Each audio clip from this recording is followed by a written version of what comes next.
Hello, spooky friends, and welcome to another episode of Pastatime with the Scaryish Podcast. Woo! I'm Robin Grace. This is Adam Diaz. Hello. And today, we have SCPs for you. Indeed. Sounds kind of dirty. We do. It does. SCPs are this weird website that basically describes creatures that technically don't exist. It's all fictional writing. However, you're supposed to give this creature a description, followed by some examples of what its behavior is, and then a classification of whether or not it's dangerous, safe, or like utilitarian in some nature. Okay. It's a very, very fun thing. We've done these in the past before, and I'm very excited to do some SCPs today. I have two. Robin has two. I have one that's kind of scary, and then I have one that's kind of cute. Robin, what are yours Mine are going to be? both weird. You just have weird ones? I got weird ones. All I know is the picture on one of the ones that she sent me is disturbing. I was like, hell no, when I saw it. So I guess I'm anxious to hear what she has to say. I'm definitely not excited, but I do want to hear what yours are about. So cool. That said, if you have an SCP suggestion or possibly an SCP that you have written, you can always send it to us by emailing pastatime@scaryish.com. That is our website. Or you can go to scaryish.com, click on contact us, fill out that form, it comes to us, or hit us up on our various social medias. We don't really have a set way we do SCP intros, so I feel like I just stole both of them. But I think Robin's okay with it. I'm not complaining. She's not. I don't like to describe all the stuff we do anyway. Robin's like, I don't like talking, even though we have like 450 episodes of a podcast or however fucking many we have. Either way, I am excited, so I believe I'm going to be going first if I'm not mistaken. You go. The two-tapper on the shoulder means I am cleared for takeoff, folks, so strap on. I'm going to be covering SCP-689 to start. This object class is Keter, which means is the worst. The worst, the most dangerous. Not that it's the worst. It is the most dangerous. The most hardest dangerous. To contain. Yes, hardest to contain is the best way to put it. Good job, Robin. Thanks. So, we've done enough SCP episodes. We have. I really like SCPs. So SCP-689 is to be contained in a large concrete chamber equipped with high-intensity sodium iodide lights. These lights must be wired to separate redundant circuits such that SCP-689 is brightly illuminated at all times. At least 3 personnel must be on duty at all times within the containment facility, 2 Class D inside the chamber and 1 Level 2 or higher at the operator station outside the chamber. The operator must either be completely blind or be fitted with a visored helmet sufficient to block all vision, which must not be removed for the duration of their shift. Under absolutely no circumstances is the operator to look into the chamber. The Class D observers must, between them, keep SCP-689 in view at all times without exception. Blinking, etc. is allowed as normal, but there must be at least one set of eyes focused on SCP-689 at all times. If the lights go out inside the chamber at any time for any reason or if there is any interruption in observation, all currently extant personnel who have seen SCP-689 must be evacuated without delay. That includes people who are not on shift, apparently. Anyone who's seen this thing, actually seen it, must be evacuated if it is somehow not observed for any length of time whatsoever. That's weird. Except for blinking. Apparently blinking's okay. SCP-689 is evil, but reasonable. It's like, oh, I get it. You gotta blink. That's my blinking sound. So, all right. It is recommended that they be fitted with remotely activated kill devices triggerable from the containment control room. This is in reference to the personnel, by the way. Okay. If SCP-689 is known to have left the chamber at any time, retrieval teams consisting of blind or visored personnel equipped with echolocators, along with Class D observers, so basically the bottom of the barrel employees, the entry-level folks, they get to be the eyeballs if this thing escapes. Everyone important has to wear visors or just be blind in general. With Class D observers must be dispatched to the location of all personnel who have previously viewed SCP-689. Retrieval teams will establish an immediate perimeter and cover the object before returning it to the chamber as quickly as possible. What does it do to you? It's pretty interesting. We're about to get there. Okay. While SCP-689 is in transit, the Class D observers will stand under the covering and keep it in view at all times. Any Level 1 or below personnel who have seen 689 as a result of a containment breach are to be terminated immediately. Which means murdered. Yeah, you just kill your employees if they're Level 1 or lower. Higher, I mean, if you choose to work for this foundation, I'm sure you got to be prepared. Steer clear of covering 689. You should hear that number and be like, ooh, no. You should hear Goose Drank Wine. What? 689 Goose Drank Wine. Did you just make up 3 words that No, rhyme? holy fuck. You've never heard of that before? I've heard of Untitled Goose Game or whatever. Well, oh my God. What's Goose It's Drank Wine? No, it's part of us. So Aaron Carter, when I was younger. How did I never hear of this if it came from Aaron Carter? It was a song, and one of the lyrics in the song was 689 Goose Drank Wine. Nope. The monkey chewed tobacco and something, something, something. Oh my God. No. Not ringing any bells. Wow. So I'm safe from the Aaron Carter SCP. Okay. Good to know. All right. Where was I? Lots of people being murdered. Higher clearance personnel will be temporarily retained, but in the event of another containment failure, they are to be terminated. Requests to study SCP-689 must be submitted to Dr. Redacted. At least 7 days. I might do a voice modulator thing for Redacted this episode. Oh, God. I think that'll be fun. So, or I could just put in an air horn, like Doctor. At least 7 days in advance with a detailed description of the proposed experiment and justification. Any researcher directly viewing 689 should be aware that doing so renders them liable to immediate and summary termination in the event of any containment or light failure as described above. It's funny because it almost sounds like a job description, but in this case, termination does not mean you lose your job. It means you die. Okay. So here we go. Description. Now we're going to find out what it does and what it looks like. SCP-689 appears to be a small green soapstone statue 30 centimeters in height. What does soapstone look like? I imagine it's literally soap that's carved to look like a statue because I don't so. know what soapstone looks like. Also, don't ask me how tall 30 centimeters is. It's 30 centimeters. That's how tall. 30 centimeters is 0.3 meters. So. Okay, thanks. So about a foot. So about, yeah. Okay, got it. It is carved in the semblance of what appears to be an unknown deity of the underworld. A seated skeletal figure with hands clasped over knees. It was discovered by Redacted during one of the pre-war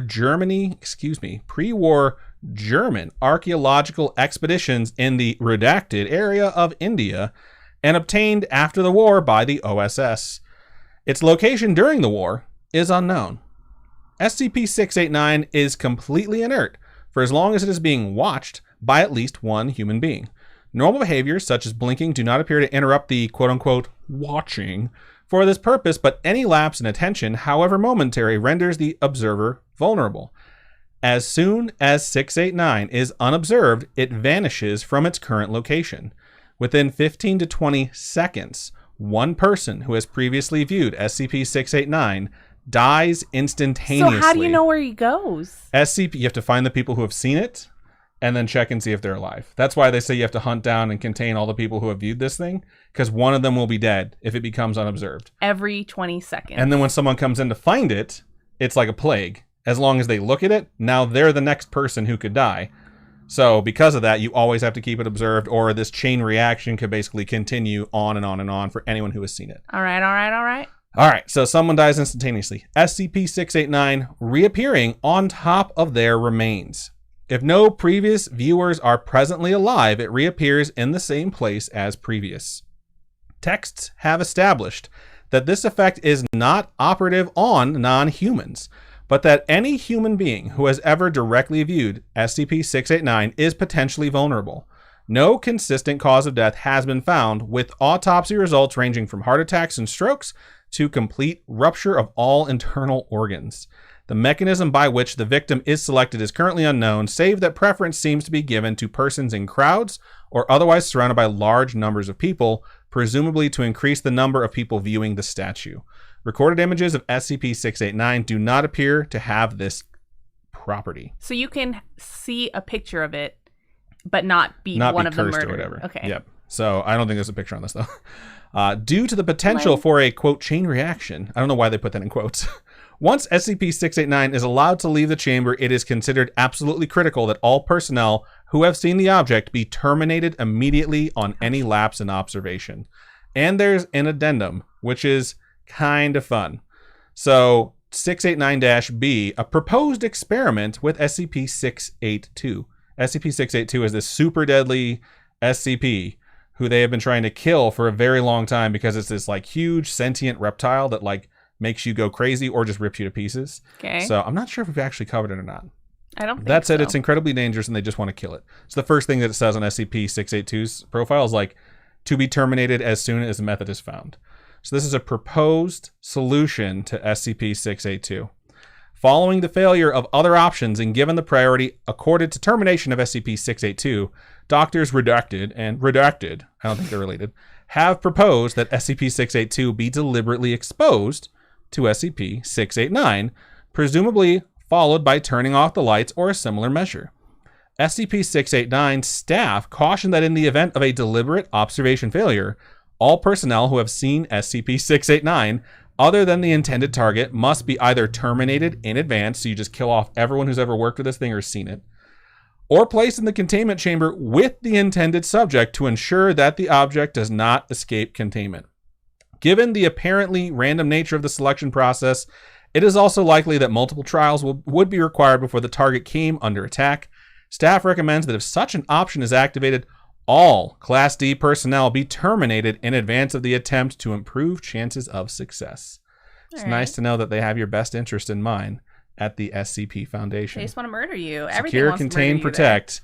Not really. So one thing I find that's interesting in this, and this just might be an error in the fiction, is that pictures of the SCP don't cause you to experience its effects. Whereas Weeping Angel, the image of an angel is an angel. Has nothing to do with Doctor Who, but thank you for always trying to work that in, is that they state that the person who's sitting outside at the observation panel or whatever has to be blind or wearing a visor because they can't look at it. So it's like, why don't you just set up a fucking camera in there and have it observed at all times by the person that's on the outside, and then they can just press the buttons or whatever presumably that panel is for, that you need a blind person or a blinded person to be seated there. So either way, I thought this one was super good because it's this tiny little innocuous object that is dangerous as fuck. So good stuff. I enjoyed SCP-689. I mean, this whole thing gives me Weeping Angel vibes. If you take your eyes off of it, it's gonna kill someone. Yeah. Whereas a Weeping Angel, they just like move towards you until they touch you, and then something happens once they touch you. This is just like someone randomly that's seen it dies. Over the series of Doctor Who, they change. They become deadlier, right? Well, like in the Amy Pond later episodes, they get sent back in time, remember? Or they get tapped. Yeah. I thought that's what happens regardless in the first one too. The Doctor escapes them. Blink, the episode Blink, where you're right. He's barely in it. Yeah. Because that's how they wind up in the past in the first place. Her friend gets sent back to the past, right? I don't know. I don't remember Blink that well. I remember how Blink ends, and I don't want to spoil it for anyone who hasn't seen it. Oh, okay. That's a great episode. It is a great episode. But her friend goes with her to that house, and her friend disappears, and she gets sent to the past. And they're trying to get back to the future. Anyways, that was SCP-689. Nice. Just drank wine. All right, let's look over to Stream Chat, see what you wonderful folks had to say. Let me go ahead and do some shout-outs first before we move forward. Shout out to Flowery, who followed us 2 days ago on Twitch. Shout out to Sidno, I think that's how you say it, who followed us yesterday. Shout out to Lisbetry, who resubscribed. It's a fucking mess. What the fuck?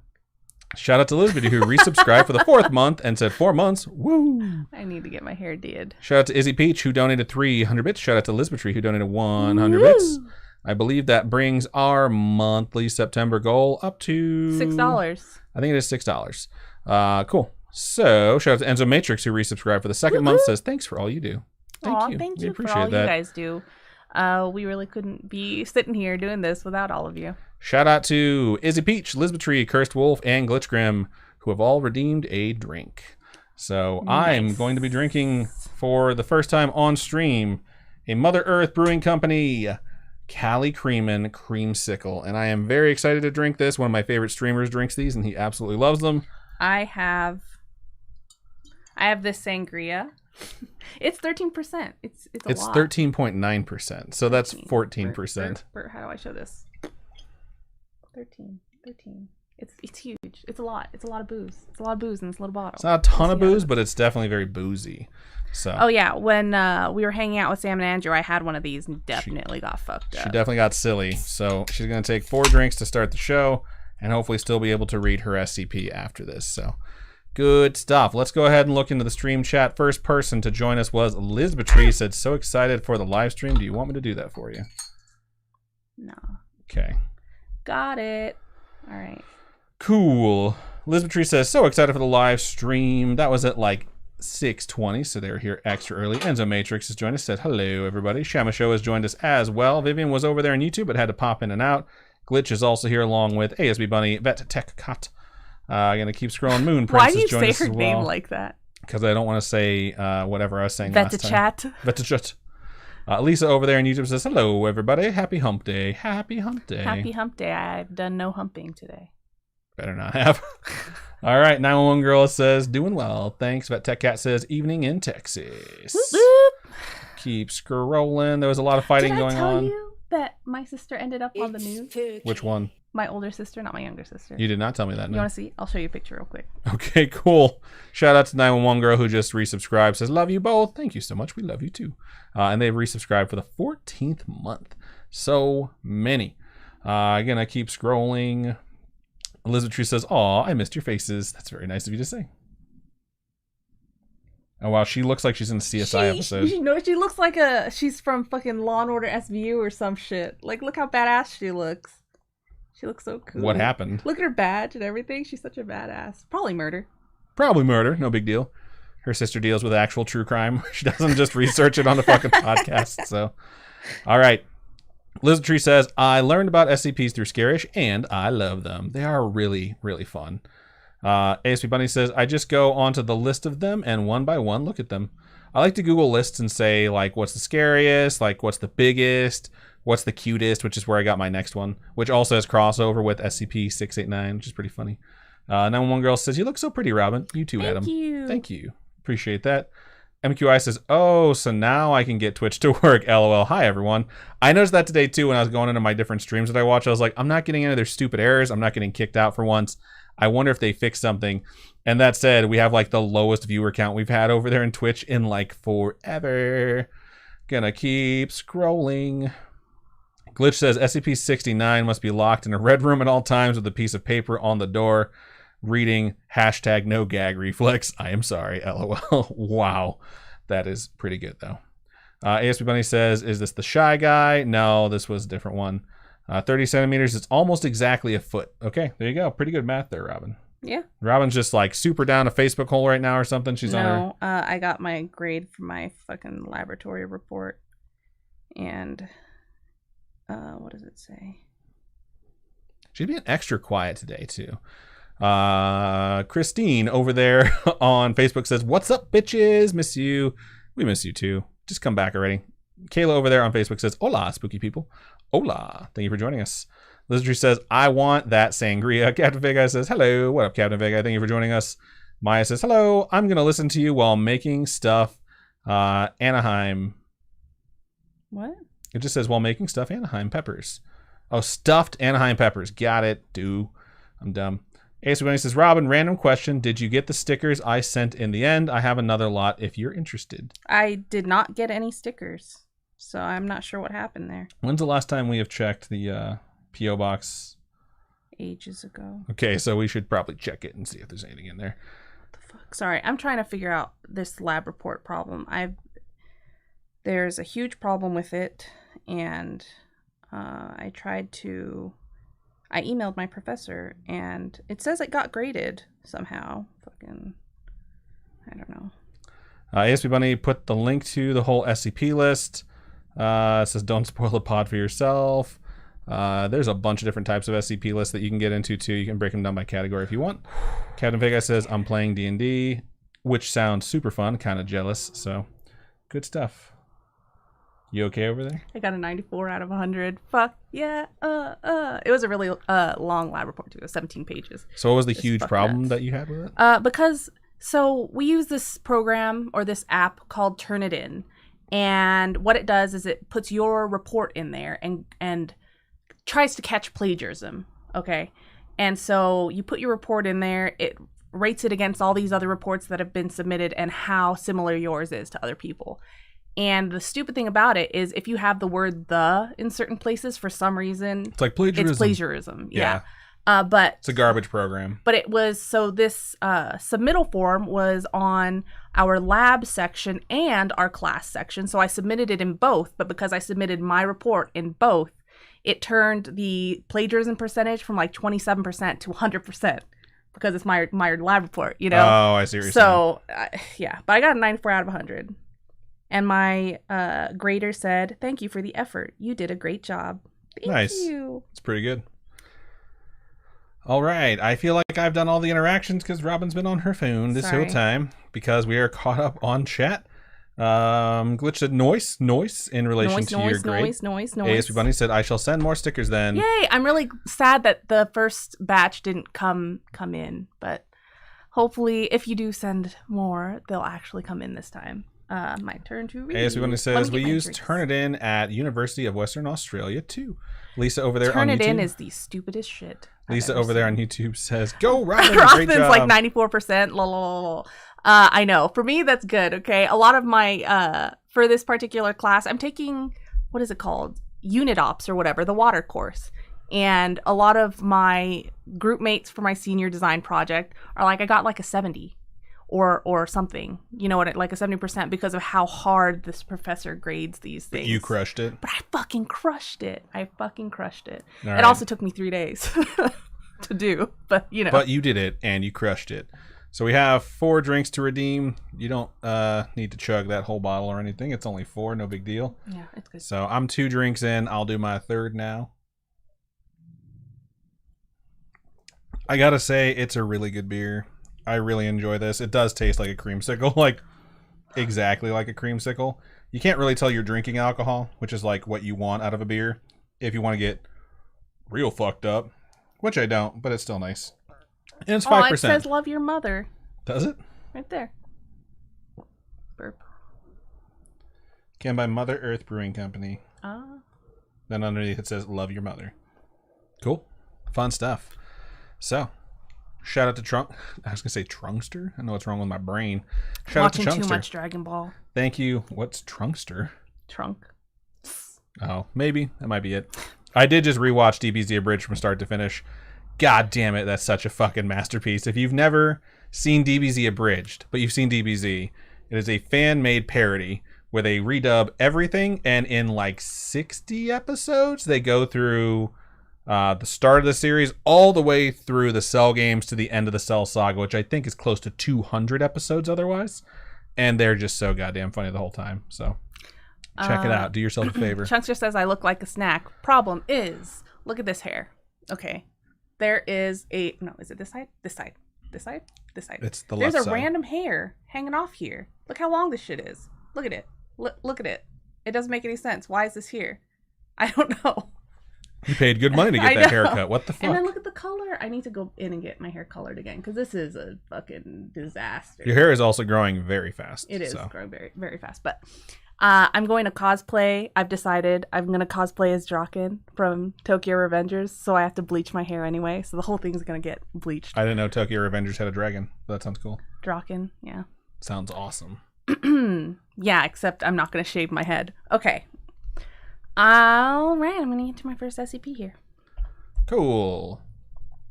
Did you do all your drinks? I think I have one more. I have one more too, so. I'm feeling warm, though. Super warm. God damn, that's a good beer. Just looking over here to see if we missed anything. Oh. Just folks saying hi to each other, which is always nice to see. Be nice to each other. Also, look at this My Hero Academia hoodie. It's adorable. It's hard to see because your microphone's in the way. There you go. That looks really awesome.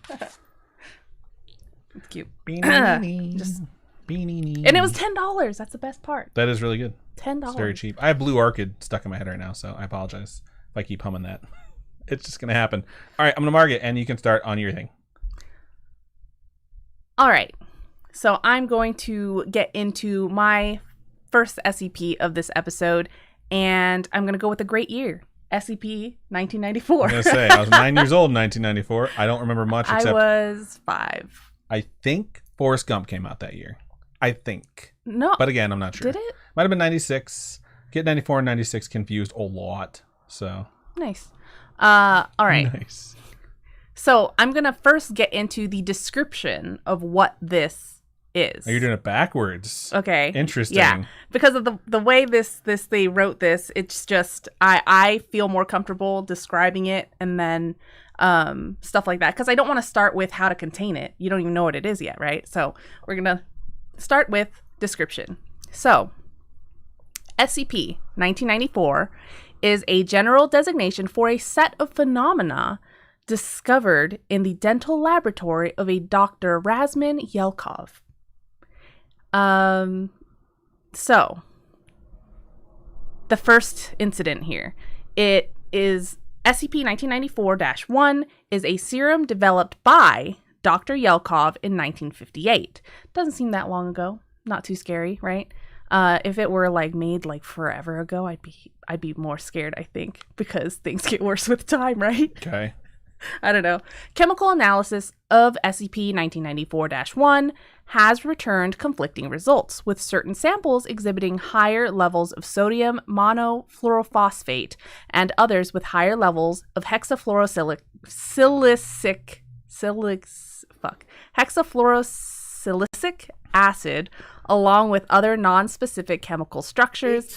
Regardless of its chemical makeup, SCP-1994-1 appears to have been designed to stimulate the growth of maxillary and mandibular tooth structures outside of the oral environment. What that means is this is a serum to stimulate growth of your teeth outside of your mouth. And these pictures are different body parts with teeth there instead of, like, say, fingernails. And it has teeth on, horrifying. Like, a wrist where it looks like it was a wart growing, but they were teeth. They're teeth. And I'm so happy this is fictional because it's fucking gross and What it's if it's going to not haunt my fictional? dreams. What It if is it's real? fictional. You don't know that. It is on the SCP site. It is fictional, Robin. You know what I'm going to do for this coming topic episode, I'm going to totally try and see if I can find anything about teeth growing on people. It's gross. Okay. Shit, okay. All right, so SCP-1994-2 are calcified structures resembling human teeth that have grown on the body outside of the oral environment as a result of SCP-1994-1. While -2 visually appears identical to human teeth, they lack some of the base structures of teeth. They do not contain a dentin layer, nor do they contain pulp tissue. That's the soft shit inside your teeth. Instead, SCP-1994-2 instances appear to be a solid piece of enamel. A solid, just the hard teeth. Gross. Notably, SCP-1994-2 are highly susceptible to decay, as teeth tend to do if you don't brush them. As they decay, SCP-1994-2 will release a fine white powder capable of infecting those who inhale it. This sounds awful. So, if you don't take care of the teeth that are growing on the outside of your mouth, that'll decay and then infect other people. Fucking gross. SCP-1994-3 are individuals who have been injected with the serum -1, right? Or exposed to the powder byproduct of -2. The purpose of these injections were detailed in private logs of Dr. Yelkov. Subjects exposed to SCP-1994-1 will go through 5 distinct stages of infection. 1. Initial exposure. Subject is exposed to SCP-1994-1 through injection or to the particulate byproduct of -2. The subject will show no outward signs of infection for a period of roughly 2 weeks, during which the subject, -3, will undergo internal cellular physiological changes. Calcium deposits will begin to appear at various locations throughout the body, and cell structures devoted to immune response and bodily maintenance will slowly begin to, quote-unquote, reorganize into systems capable of assembling the necessary components of enamel. 2. Breakouts. After an average of 2 weeks, 2 weeks. Now I feel like I have to count it like the fucking count. Okay, after an average of 2 weeks of development below the skin layer, SCP-1994-2 first appears encapsulated in cysts that rupture the skin as they grow. Fucking ew. These quote-unquote breakouts begin initially on the limbs before appearing in other regions such as the head, neck, back, and groin. Gross. I was going to say, please leave the groin out. Please leave the groin out. -3 will find these instances painful to the touch and will resist any attempts to remove -2 from their bodies. The growth and spread of breakouts of SCP-1994-2 directly correlate to decreased metabolic functions in -3. All right, step 3. Maturation and encapsulation. So, approximately 5 weeks from initial exposure, the cysts containing -2 burst open, Gross. revealing mature adult human teeth. Once these teeth are exposed, they will become permanently affixed to the skin tissue of -3 and are removable only through surgery. Additionally, this phase is identified by a rapid expansion of breakout sites. So once it happens, it starts popping all over your body, It's like right? tooth herpes, basically. As more SCP-1994-2 instances mature, breakouts will quickly cover all of the extremities and begin to appear in the softer tissues of the palate of the mouth, inner ear, anal and vaginal openings, fucking ew, and ocular tissues, also ew. Ugh. I like my SCP better. This one is Kill me now, fuck nasty. SCP-689. All right, this step 4 is the decay, right? After an average of 8 weeks of encapsulation, the whole body of SCP-1994-3, which is the subject, it's the person that gets taken over, right? Will be covered in a layer of -2, which are the teeth. However, shortly after finally maturing, -2 will begin to develop rapid, carious lesions across all surfaces. The means by which the decay progresses is currently unknown, as SCP-1994-2 are not subject to exposure of the acid-producing oral bacteria, which is commonly used to create such lesions. The full decay of all instances of -2 is swift, often taking no longer than 7 days to exhibit signs of gross decay. This whole thing is gross. I don't know what you're fucking talking about. During this time, -2 will begin to release a fine white powder that lingers in the air. 6 feet. That's all I'm saying. That's funny.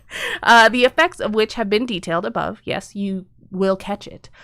Conventional air scrubbing techniques have proven effective in eliminating this powder from the air. Seriously, 6 feet. Will my essential Wear a oil face mask. diffuser protect me? What the fuck? Lavender. Oh, Lord. Step 5 is expiration, which I assume is death. Once the processes involved in the creation and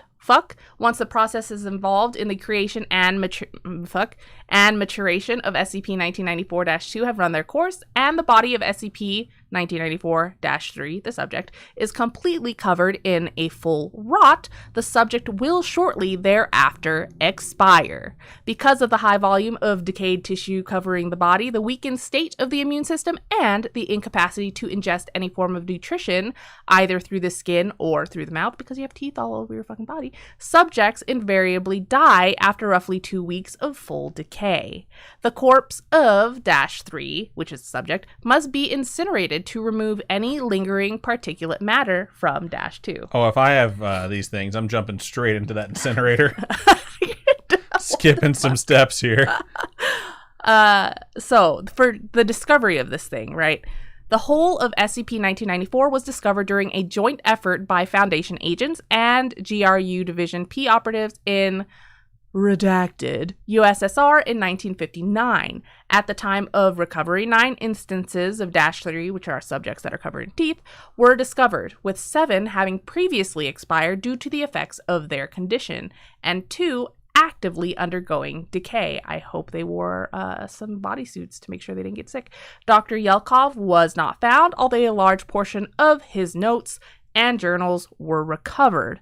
As a result of this raid, 5 Foundation agents and 3 GRUP operatives were exposed to -2's airborne powder. Once the effects became apparent, these personnel were designated -3 and underwent testing.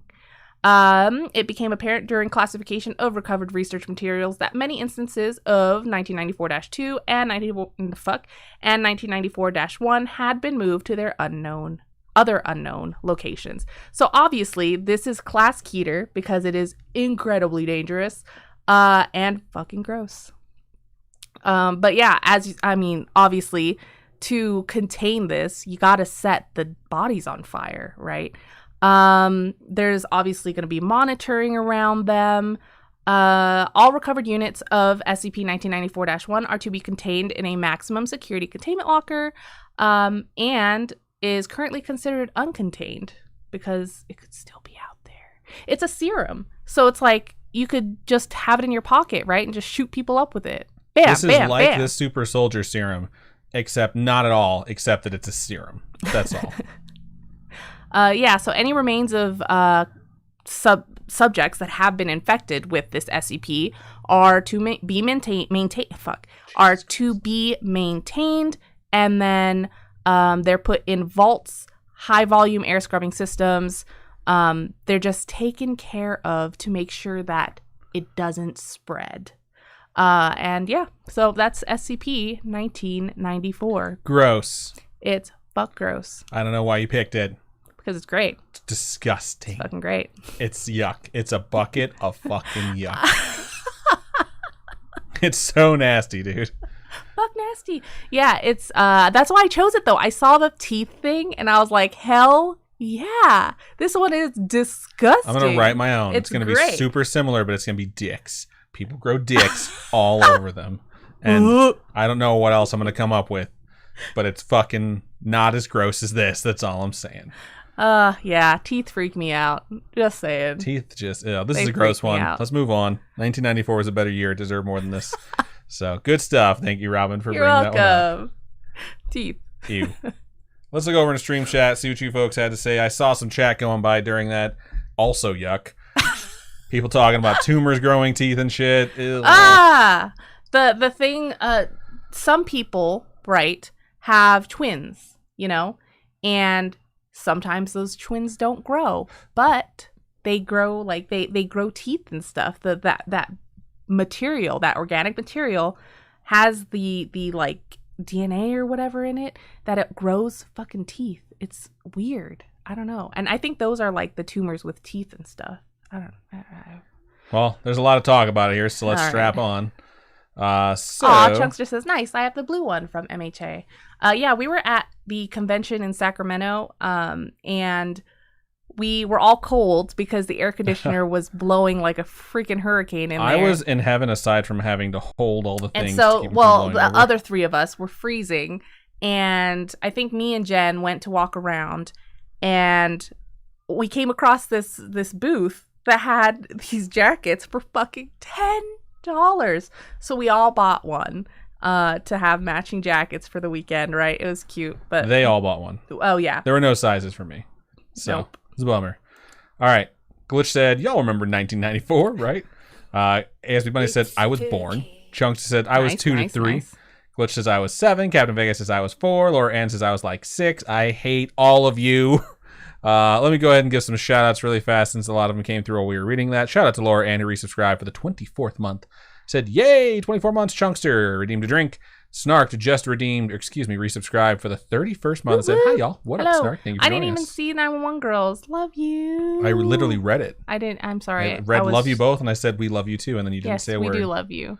I'm sorry that your love was conveyed through my voice, 911 Girls, so that it would be promptly ignored by Robin.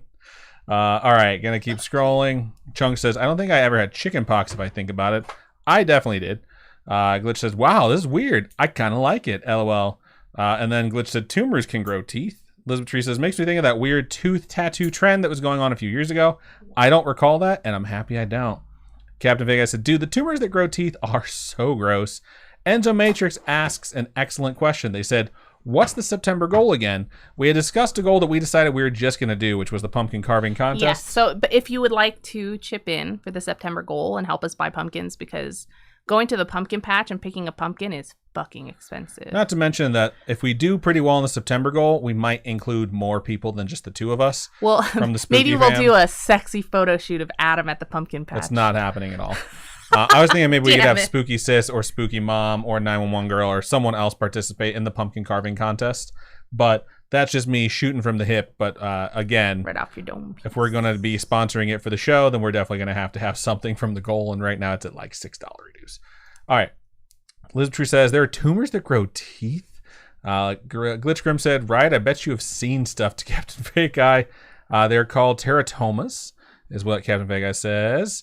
ASP Bunny asks what you said. Aren't they like twins that never developed? That's what I thought. Kevin Vega says they are and aren't. Gross. Lizardtree Googled them and is now doing a vomit emoji, which seems pretty accurate. Google on my phone just decided that they was going to activate. Don't even touch me. Ew. What? Her toes touch my feet and they feel like fucking teeth. Kevin Vega says like they never would have been alive, but the tumor comes from all 3 of the germ lines. It's just the biomaterial. It's not necessarily that they were a living thing. It's disgusting. It's really fucking gross. Kevin Vega says those tumors tend to grow on ovaries, and I silently gagged behind my mask every time I had to remove one. Ah, ew. Ick. Glitch linked or posted a link, which I will not click on. So everyone was saying, well, that's the most horrifying thing I've ever seen. Laura Ann says, not clicking that. Lizardtree says, yep, regret clicking that. So gross. Glitch said, you're welcome. Use the wrong your, which I'm going to call you out for because that's a gross link. You shouldn't have posted it, and it sounds gross. Big Guy says, I hate teeth and face stuff. Yeah. Let's see. Big Guy says, my least favorite bodily fluid is phlegm. What? I don't think I have a least favorite or a favorite bodily fluid for that matter. I think my favorite would be blood. Your favorite bodily fluid is blood. Yeah. Well, then mine's jizz. I'm just going to go there. So I associate happy things with jizz. What do you want from me? Chunkster says, LOL, it's like watching Dr. Pimple Popper. I actually really like watching Dr. Pimple Popper. I do too. Guilty. Enzo Matrix just did a vomit emoji. I can't. Aw, Rex A says, I listen to you guys a lot. Thank you so much. Thank you for joining us. We appreciate that. Elisa said, welcome to Rex A. Chunkster says, is it weird? I find it fascinating. It might be, but hey, I find it fascinating too. I'm Beef Trainer says, literally just stopping in to say hi and bye. It's been a very exhausting day. Thank you so much for stopping by. Indeed. Lizardtree says, really though, if you find it fascinating, that's cool. Just can't handle that shit. A lot of people probably think it's fucking gross. Some people think it's cool. When it comes to teeth, gross. When it comes to pimple popping, I'm cool with it. Sorry. Stop hitting the test. Alessa says, also, chimeras. There was a lady that gave birth to her sister's babies because she had absorbed her reproductive organs in the womb. Interesting. Lizzie B over there on Facebook says, howdy. What up, Lizzie B? That's like the thing where you can have a kid that has a different blood type than you. Because you were a chimera? Because you don't, it's like you're not your necessarily reproductive organs. It is your undeveloped twin organs. Got it. Interesting. So everyone said hi and bye to IMB Trainer. ASB Bunny said, have a good rest, friend. Chunkster said the SCP reminded them of a scene in My Big Fat Greek Wedding, which I have never seen. Aunt Tula, she's my fave. I've never seen it. I grew up with enough Greeks. I didn't need to watch it. The guy in that movie, the male protagonist, he is opening a tapas restaurant called Get on Tapas. I feel like I've heard that for like 20 years. Yeah. So, that's in the movie. It's in the movie. It's not him doing it in real life. No. The character. It's the character in the movie. Glitch says, my link was not gross. It was a horror show monster made of teeth, so kind of gross-ish. No, that's just gross, dog. Lauren says, I need to dry my hair and finish packing, going to an anime con in the Poconos tomorrow. I don't know what the Poconos are. Like fun. I've heard of the Poconos. I don't know where. I've heard of it. I have no idea where it is. I get made fun of a lot at work because I don't know where a lot of things are, and I make maps for a living. It's just, geography is one of my least favorite subjects. It's crazy. Chandra over there on YouTube says, is this conversation happening because you just watched Malignant? It is not. We have not yet watched it. We are watching it this weekend, but... Are we? Because I think we've double booked our weekend again. So... scheisse! Yeah. This is a common Robin problem. Damn it. We're reading SCPs off the internet. We just got through SCP-1994, which was really fucking gross and about teeth growing all over your body. Yuck.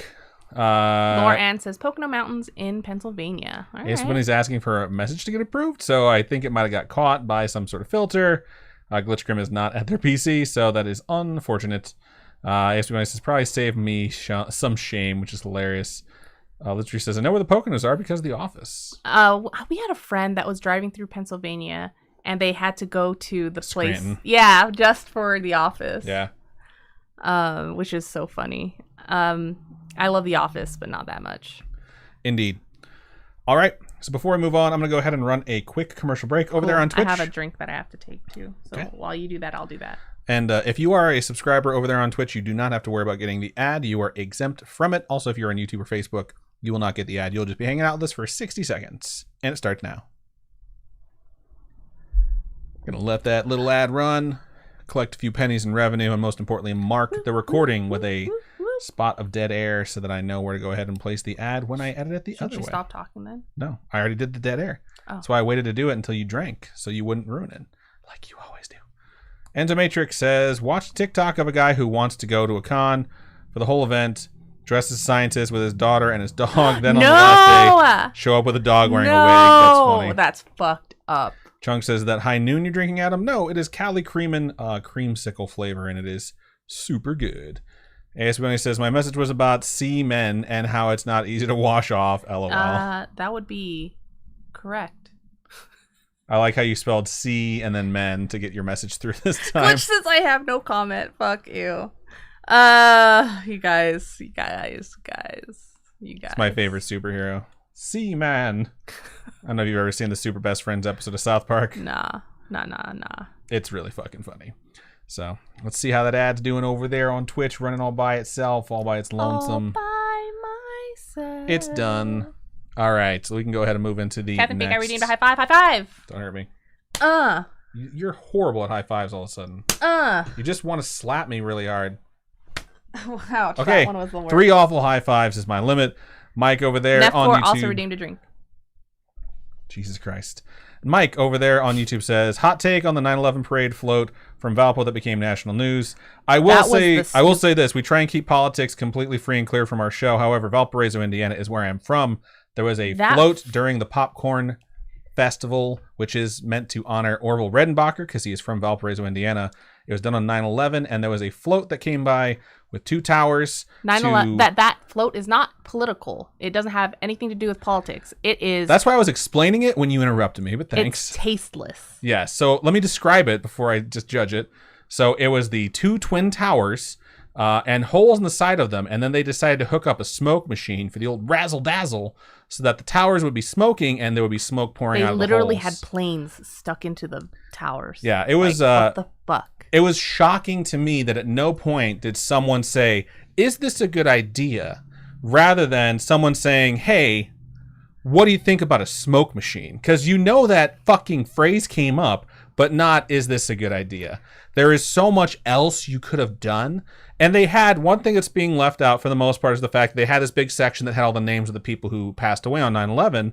And people aren't talking about that because you had it between the fucking twin towers smoking, which is one of the stupidest things I've ever seen. Chrissy over on YouTube says it was so gross, so tasteless. What I was shocked about was when I was talking to it with my coworkers, they were just like, so they've apologized, or I was like, basically, but kind of not. And then I went on Facebook, which I typically don't do, to see what people back home were saying about it. And so many people on my Facebook were like, what the hell's wrong with them? But just as many people were like, oh, I don't see what the big deal is. TMZ just having a slow news day.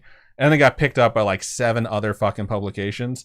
It's this shitty thing that happens to me and other people probably. It's when you get news from back home, and rather than making you proud, it makes you feel ashamed. And so when my coworkers saw what was going on with it, I was like, that's the town I grew up in. That where it's filmed is 2 blocks away from where I used to live. And that shit is very commonplace.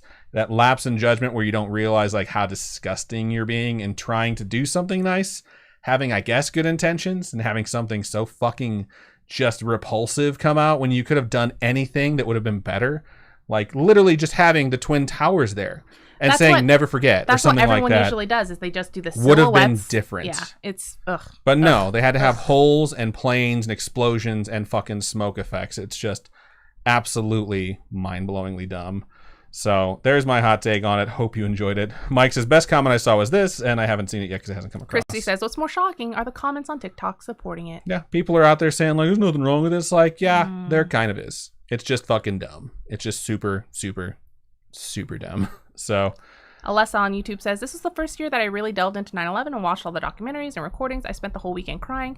A lot of my coworkers, too, are like, the new documentary that's on Netflix, that this younger generation, all the younger people need to watch it, because a lot of people weren't alive when it happened, you know? So, I mean, fuck, I remember where I was, what I was doing, what happened that day. I think everyone that was alive that's like was cognizant of their existence still remembers what they were doing.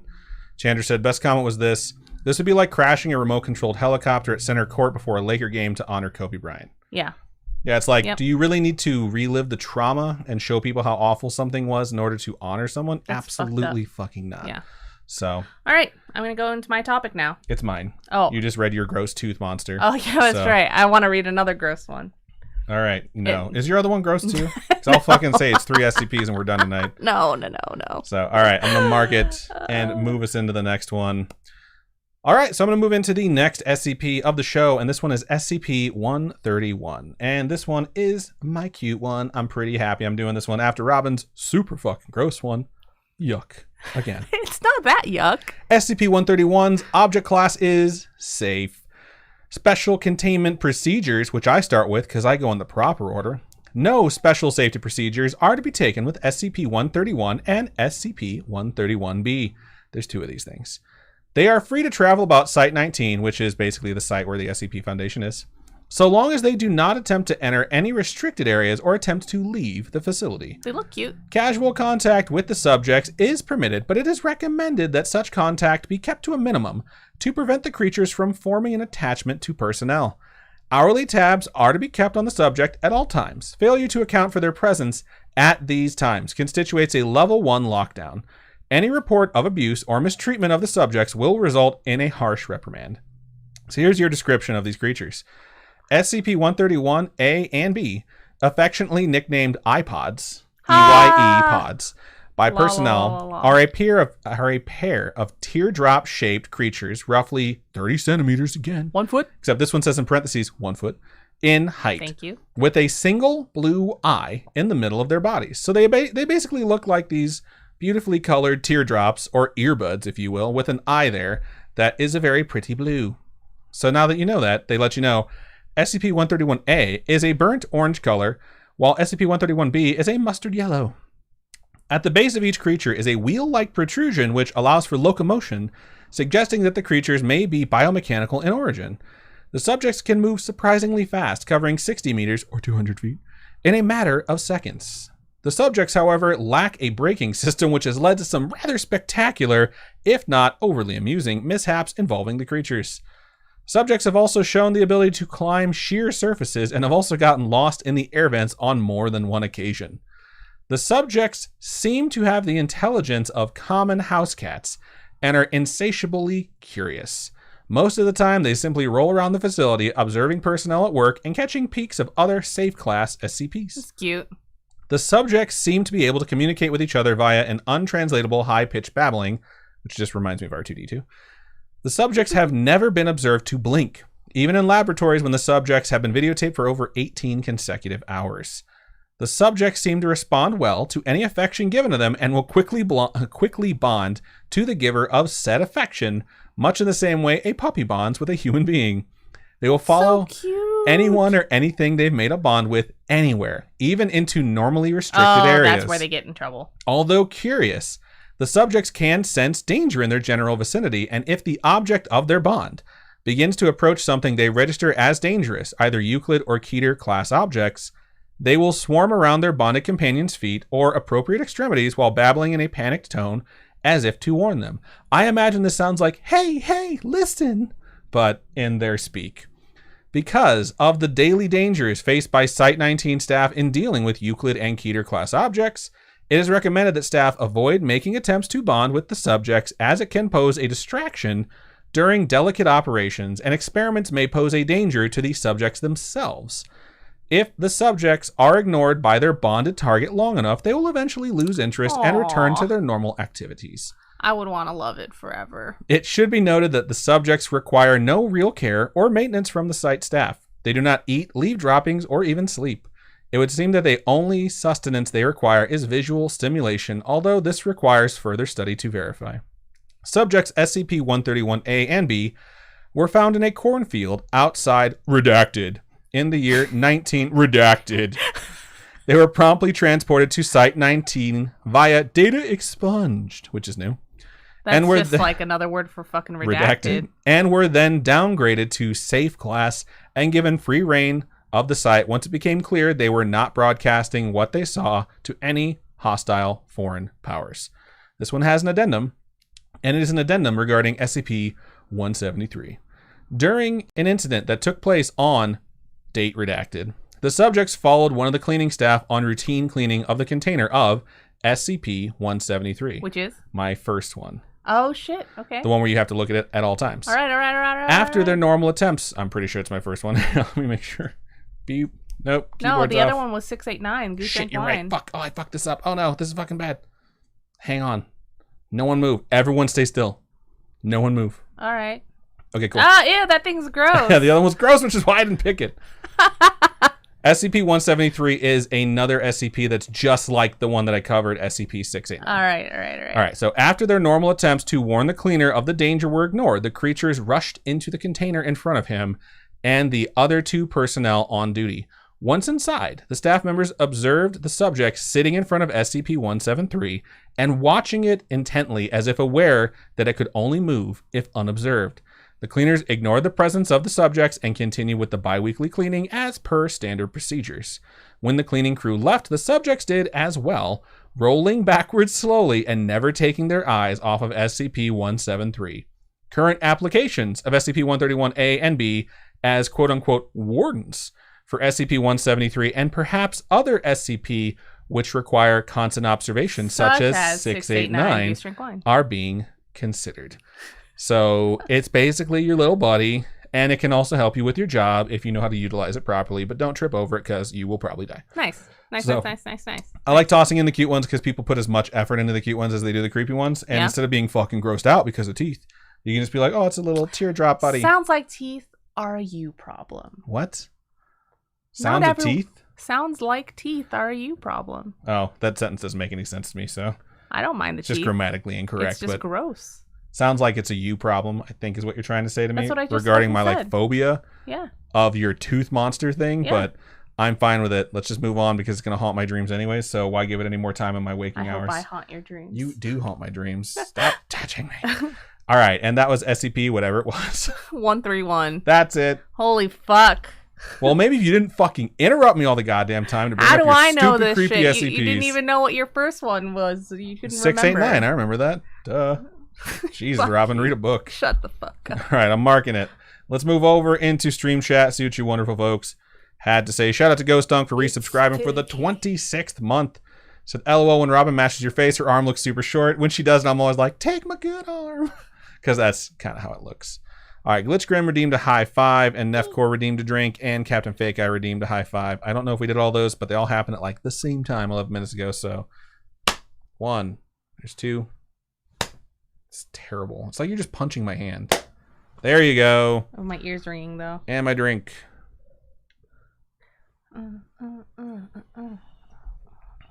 Get out of here. Glitch says, why is there floaties on the bottom of that wine? Why? It's a sangria, so I assume it has something to do with fruit. There's going to be fruit in that for sure. Wine and fruit. Wine has floaties because it's, literally made in a fucking barrel. You look so weird looking into it like that. Why? What do I look like? You look like someone who's about to have their drink spilled all over their... Am I a pirate? Arrgh. Sure. ASP Bunny says, please cover SCP-529. She is my favorite SCP and is so cute. Can you please message me on Facebook or any of the other social medias? That way I can write it down because I will not remember it. And the chat does not save. Which says, I don't really drink wine, I'm guessing. So I had no idea. Thank you. Scrolling. Wine has floaties, but not like sangria. Sangria is basically like a bunch of different types of booze and wine tossed in with a bunch of fruits. Yeah. Lizardtree says, well, I did before I got my gallbladder out. Now I probably can't. I'm sure you can find a way. Don't let the fucking cat in here. She's been chewing all the cords. You're not going to watch her. You're just going to let her in, try and pet her. She's going to run away and try and destroy something. I'll let her out. Hi. She's hunting cats. I'll go ahead and keep interacting with our stream, though. So, going to keep scrolling. Lizardtree said about the SCP that ASP Bunny likes. That SCP is creepy. Interesting. Endomatrix says, hashtag redacted. That's hilarious. Glitch says, you have to add another word for fucking redacted, capital R. Glitch says, in the pod app, LOL, best dub ever. Why are you pushing her? I'm not pushing her. I'm keeping her from smashing her face against my desk because she wants attention. Because my desk is sharp and I don't want her to hurt herself. Looks like people are happy that the cat is in here. All you see is Robin wearing her tail as a mustache. Chunkster says, are you doing Inktober this year, Robin? Probably not. I don't have time. Or money. So the Snark says, if you think about it, a bone golem is basically a tooth monster. I don't know. My idea of a bone golem is very different than your idea of a bone golem. Robin's a bone golem. What the fuck is that supposed to mean? Think about Cat. it. Yup, yup, yup. Close. Yup, yup, Hello, kitty. She's purring. She's a cat. She's a kitty cat. And she dance, dance, dance, and she meow, meow, meow. Cat. She's a kitty cat. She's so adorable. yup, yup, yup. Ace Bunny says, I'll make you a nice small list. Rex Ace says, back. Welcome back. Everyone's like, kitty, cat. The cat looks perfectly snuggable. She refuses snuggles. Goodbye. She will, like, lay on you. She'll let you pet her, and occasionally she'll snuggle up next to you, but it is temporary. And she will maul the hell out of you if you try and force it. All right. Good stuff. 911 Girl says, hi, Aria. I have to go back to work. Have a good night, everyone. Thank you so much for joining us. Bye. All right. We're pretty much caught up. Everyone basically said they think the cat is adorable, and Hispy Bunny says, I love her. She is very cute, but she will also claw your fucking eyes out. That's true. She is just ruthless. Snark says, my fucking allergies are triggered watching you, Robin. That's hilarious. Maybe they're just psychosomatic if that's the actual case. All right. We are caught up. I'm going to scroll up just a little bit so we remember where we left off, and we can move into our next one, which is our last one of the show. I'm taking a drink first, though, because I actually like my beer. All right. I like my shit, too.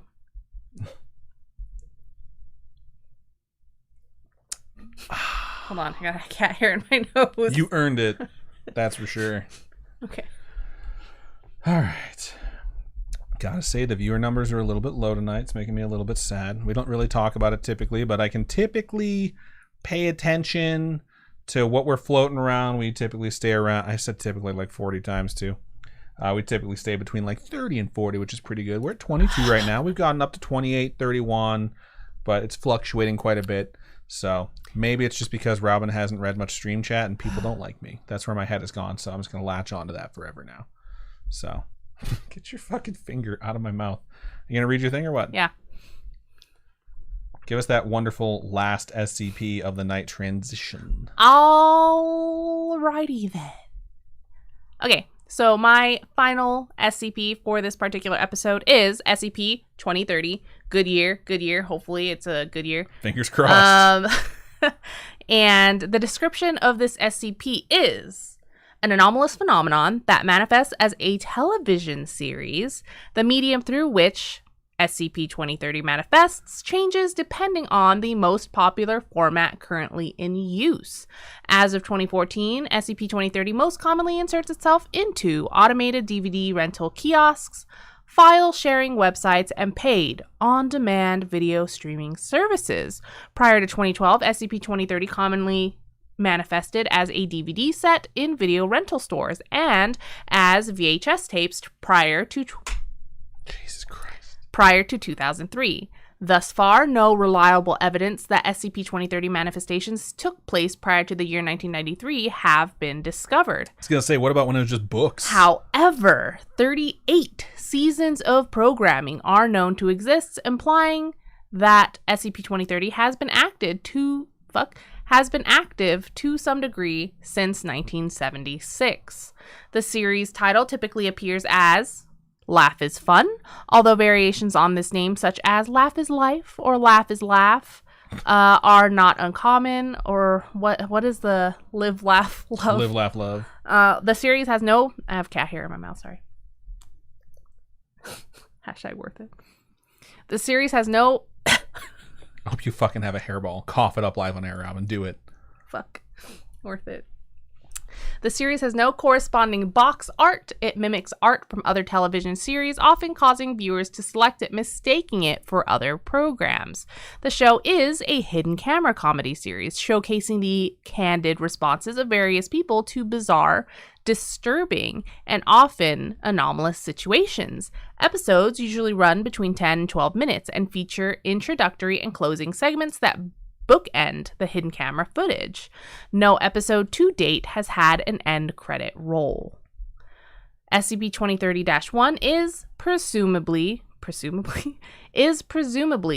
human adult male that serves as the show's host. I was going to say, who's hosting the intro and outro? Providing introductory and closing commentary, as well as appearing to quote-unquote victims to reveal that they are being filmed for a television series. I've heard of this, actually. It Really? turned into a series on MTV called Punk'd. Fuck you. And Ashton Kutcher is actually the SCP. SCP-2030-1 is invariably shown wearing royal blue three-piece suit with black and white wing-tipped shoes. God damn, this guy sounds hot. Due to the way in which scenes are filmed, SCP-2030-1 is only seen from the neck down, making identification difficult.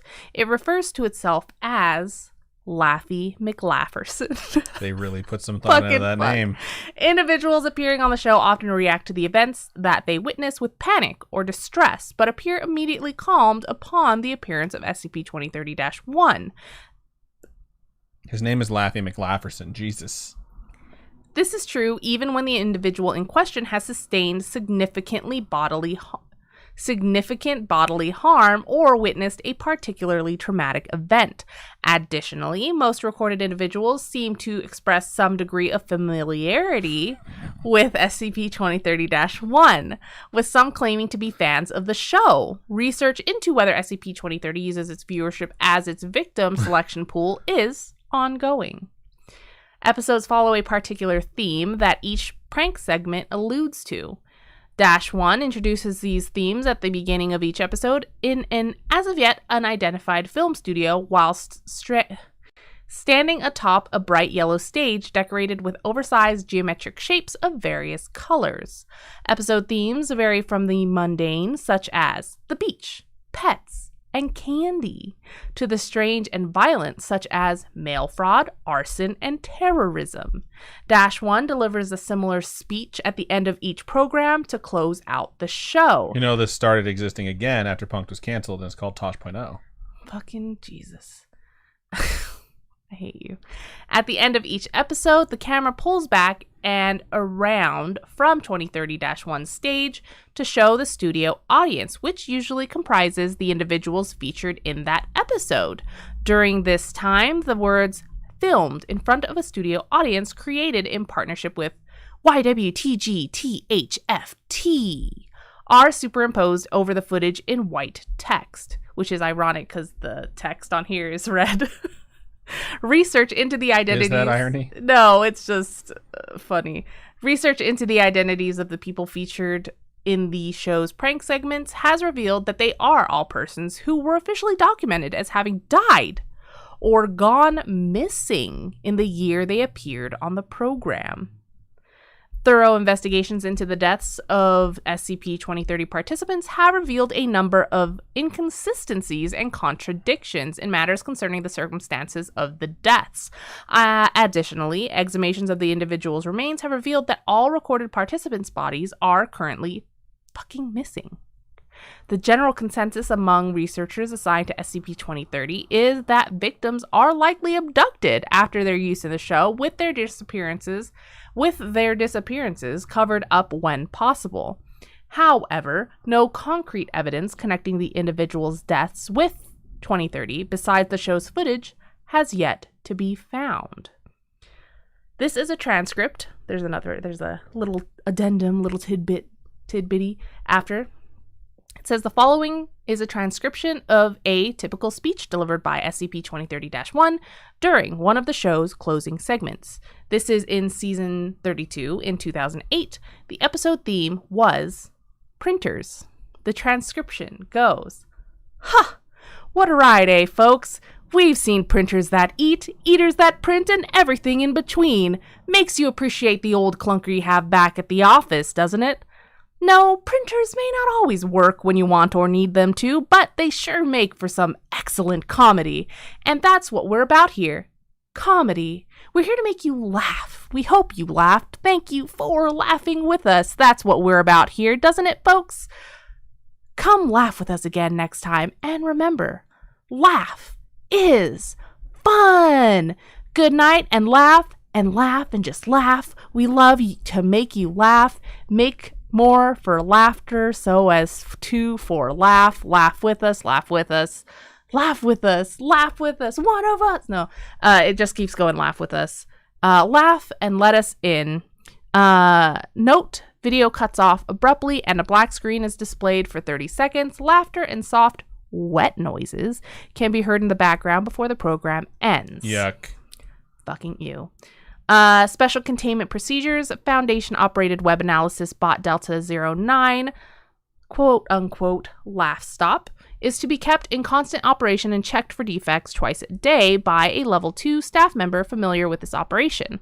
When functional, the bot will search a wide range of file sharing and video streaming websites for SCP-2030 and remove any manifestations discovered.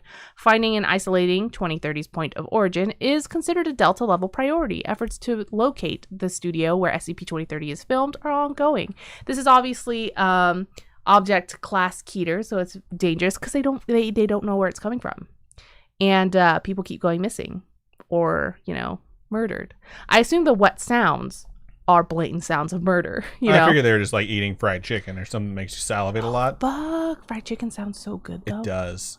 But yeah, I was just trying to put a positive spin on that because I imagine someone's being devoured or something along those lines as well. But yeah, I the idea of something telling you to laugh so that it can come in, invite it in. Even your reading was disturbing. Was it? Did you like it? No. Oh. That's why I called it disturbing. Oh, all right.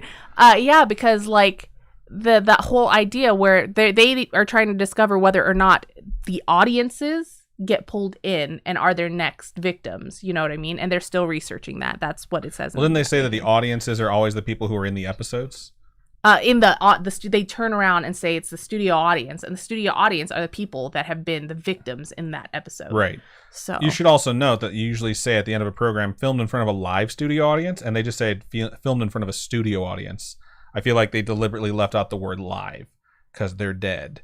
That was just my interpretation of that. So did I say live or not you live? You didn't. It wasn't in there. Oh either. yeah, it just says filmed in front of a studio audience. It doesn't say live. Attention. Holy shit. What? Stay away from prank shows is what I've learned. That is SCP-2030. I thought that one was pretty interesting. I tried to pick some weird ones this week. You nailed it.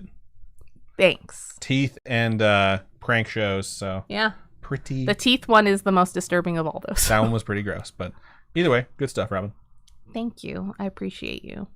So nice of you to say. All right, let's go over and stream chat. See what you folks had to say before we move on into Marbles on stream. Cool. All right.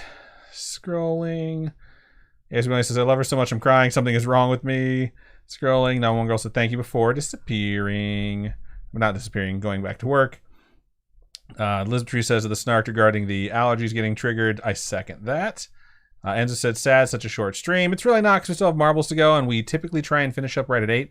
We've just been going a little bit past it lately. Yeah, so. And I have so much homework. It's nuts. She said so much homework. It sounded like so much on my butt to me. I mean, I could have so much on my butt. You don't know. Maybe it's a pimple or two. It's weird and gross. This is what happens when Robin drinks 14% sangria for the show. ASP Bunny says, well, we have 3 that have popped in and out. Pimples? ASP Bunny says, no, it's in regard to the amount of people that are watching. Oh. ASP Bunny says, don't be stupid, Adam. We love you. Oh, that's so much a lie. No, I'm kidding. Glitch says, very you're a lie. Much a lie. We love you, Adam. Appreciate that. Seriously, Adam, we love you. All the love. It's very nice to see. Ken Vega says, I'm in and out.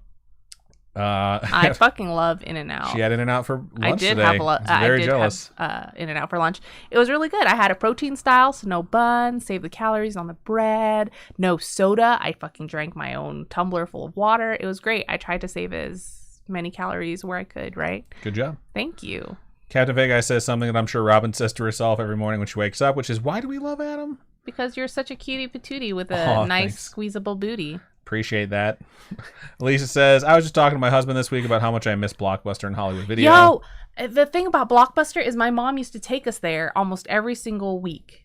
Because it was so far away from where we lived, we would only go, whenever she had a job out there. It was like 45 minutes away.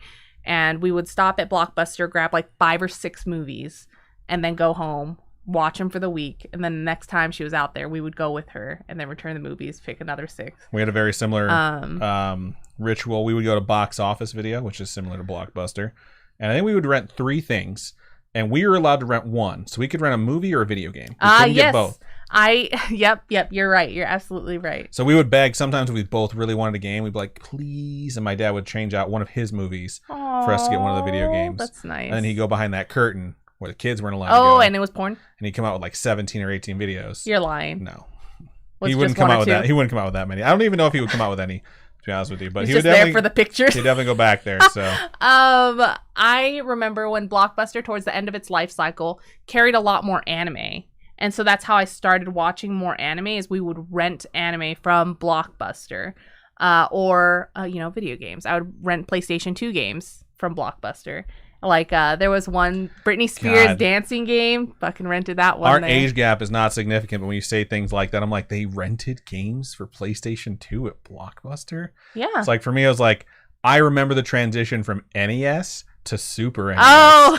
Being like, fuck no, yeah. you see, when it was Super NES and like, that's the Super Nintendo, right? Correct. Yeah. We would just go to Walmart and buy it.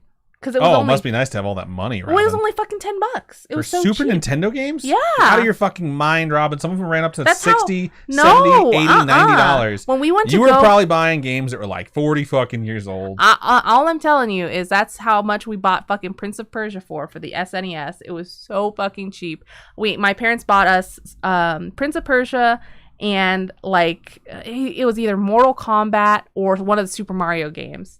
But it was just like my parents are pretty frugal, right? So having them buy 2 SNES games for us was a big deal. It must have been that they had been out for quite some fucking time. Mayhaps. All right, I'm going to read some more stuff from these folks, since Robin just likes to go on these long fucking rants. People talking about some other stuff. Snark says, what if it's Mothman? What if it's Moth Daddy?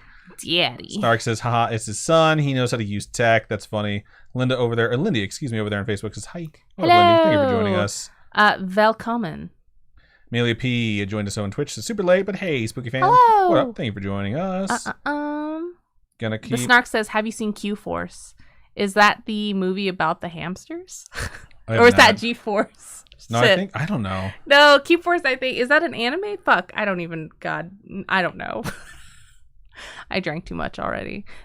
I recommend this. If you guys want to get wasted on a budget, this shit fucking slaps. Wasn't it $10 for 4? It was $14. Oh my god. But like, it's good. It tastes good and it feels good. Elizabeth Tree randomly said moist. Glitch said no, moist. That's worse than teeth. I don't know people's deal with moist. I don't get it either, because some things are moist. Elizabeth Tree says, I will never understand why people dislike that word. I also do not. Glitch Grim says, I'm watching the new season of What We Do in the Shadows. Love that show. I've been hearing a lot about it lately. Lots of people saying it's a good show. Glitch says, I love Matt Berry. Oh, Matt Berry, that's the guy from IT Crowd, right? I don't know. I'm pretty sure. I don't fucking know, though. Tiny Dance Nation says, hi, y'all. Sorry I'm late. I was building a Gundam with the fam. Yeah. That sounds like a fun family activity. Fun. 10 out of 10. Nearly P says, y'all sold me. I'm starting it.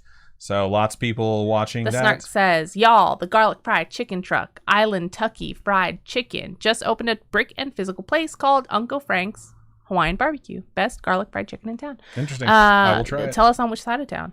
There is lots of sides of town. A lot of my favorite food trucks in Vegas have opened up brick and mortar locations at this point. Picanha, which was my favorite steak food truck, has a spot on Rainbow. It's actually closer to us than Raising Cane's. And then Greek Delights, which was my favorite Greek place in the valley, which was a food truck. They opened a brick and mortar location that's just really far north. It's a really long drive. I still haven't gone there, but whatever. Neff Core says, Robin, you're looking so good with the eyeliner, girl. Thank you. Enzo Matrix says, we love the long streams.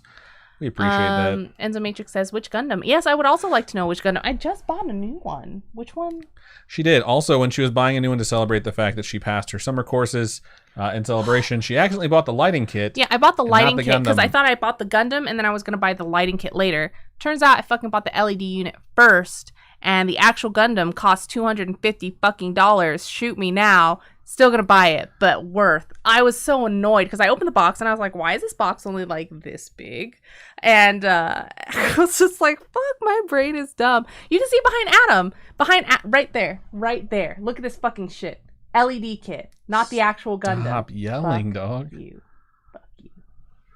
All right, I'm going to go ahead and get marbles on stream loaded up. Let's go ahead and do some speed round stuff. Blockbuster didn't close until 2019, 2020 in my city. LOL. Pretty Wow. nice. Snark says, when Blockbuster started renting out Queer as Folk, I got that unlimited membership bullshit. That's hilarious. Liz Tree says, we rented an N64 system from Blockbuster back in the day. You could rent systems? It's expensive. I think you had to put like the full amount of the system down on your credit card. And then they would like release the hold once you got it back. Gonna keep scrolling. G-Force is a movie about guinea pigs. Chunkster said Blockbuster had video games. Hell yeah, they had video games. Yep. Yeah, AC Buddy says G-Force is a movie about guinea pigs. I don't know what Q-Force is then. Just read that. Oh, what was it? Nefcor says, yeah, I read the same thing you did. I didn't gain further insight from reading it. Okay, Nefcor says, yes, it is the guy from IT Crowd. Yeah, Matt Berry is the boss that comes in after. The one that's super fucking awkward. The one who's like, man, I thought you said you were from Iraq. Oh, yeah. That guy's fucking funny. Oh, God. Snark says to Glitch, Larry worked with him in the Berkshires and he was a bitch. Wow. Interesting. I had someone the other day, actually it was a while ago, say they didn't like Jack Black. And I was like, I've seen Jack Black perform in person multiple times, and Jack Black is fucking hilarious.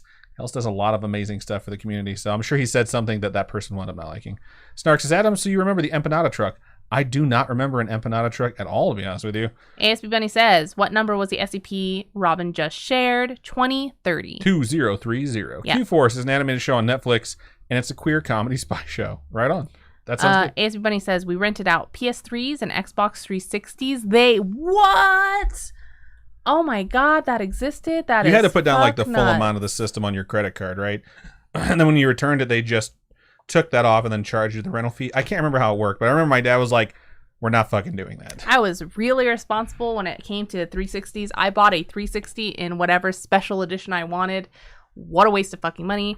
That's not true, because our Xbox One special edition has shit out on us. And, our R2-D2 special edition Xbox 360 is what we watch shit on now in our bedroom. So the 360, I bought a Final Fantasy 13 version. I bought a Star Wars version.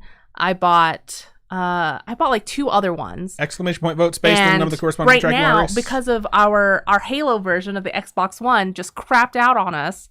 We've been watching like Netflix and Hulu and stuff on my Star Wars 360. I was like, what? Shit still works. Like SNES stuff, it still freaking works. Excuse me. It's nuts. You know what still works? Dreamcast. That's an amazing fucking system. The Snark says Q-Force is an animated show on Netflix. I already fucking read it, dog. Sorry, I did not hear it. Tune the fuck and in. It's a queer comedy spy show. I would watch that. That sounds fun. God damn, man. I'm voting for 42. Chunkster voted for 8. Elizabeth Tree voted for 23, and so did Enzo Matrix. Thank you, Alessa, for supporting us on Coffee. That's amazing. Thank you so much. We appreciate that. All right, I'm switching over to local stats so we can all see the ones that we have raced and have not yet raced. If there's no time listed, we have not raced it this season, which runs until October 3rd. Y'all, I'm good sweating. to know. ASB Money says there was a $300 fee held until it was returned, and it cost $50 a night to rent. What? No, not worth. Not worth. I forgot where Twitch was. It starts with a T. Holy shit. Shoot up.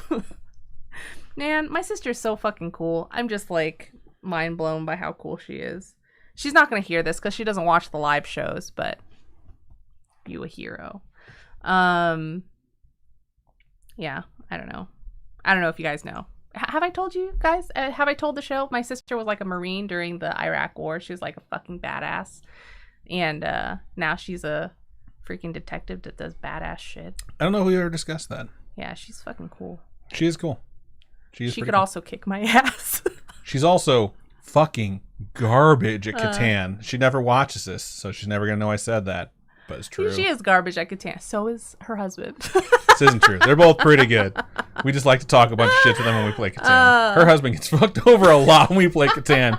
It's hilarious. No holds barred. There was one game where it was just, actually that was a Monopoly game we played where just like everyone ganged up on Eli. It was just not fair at all. Oh, hold on. I don't even know how to vote. Snark says, so true crime podcast? I mean, technically this is part of a true crime podcast. We should probably have her on as a special guest one of these days. That would be cool. I don't know if she can though. I mean, she can't talk about active investigations, but she can probably talk about stuff that's like weird public stuff knowledge. That's happened. Yeah.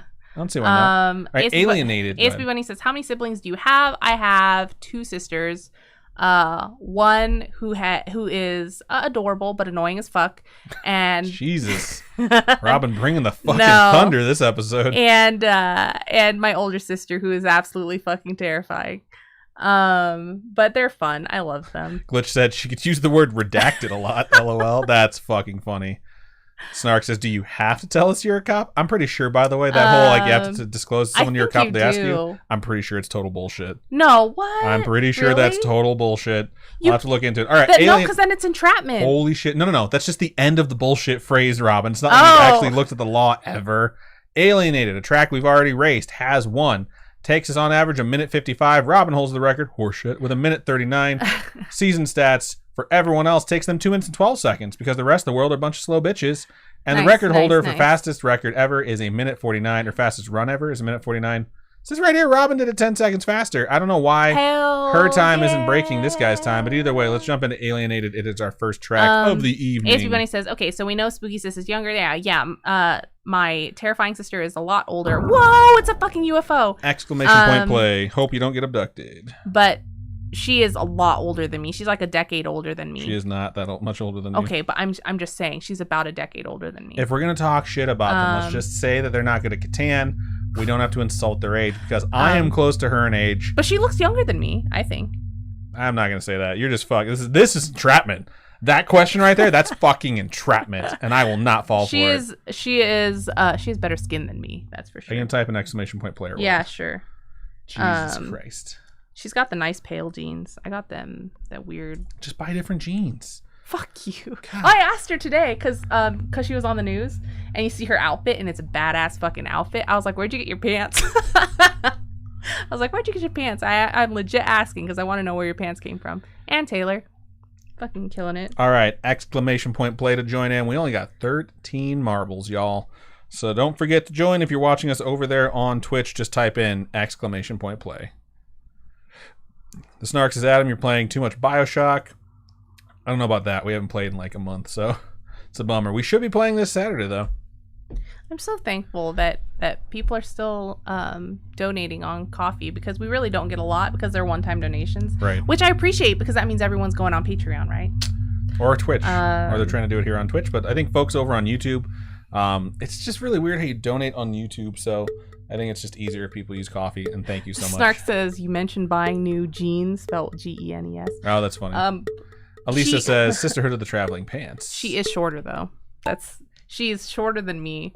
But she's older than me. But she has nice skin. I appreciate her skin. I've never noticed her skin. I only notice her personality. She seems to be a very lovely person.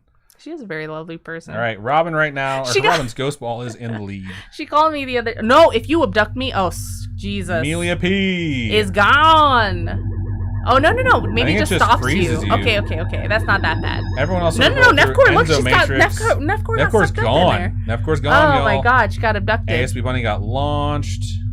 Oh, I don't know why Robin's marble is floating right now. Maybe she got abducted and that's how you skipped to the end. Mayhaps. Who knows?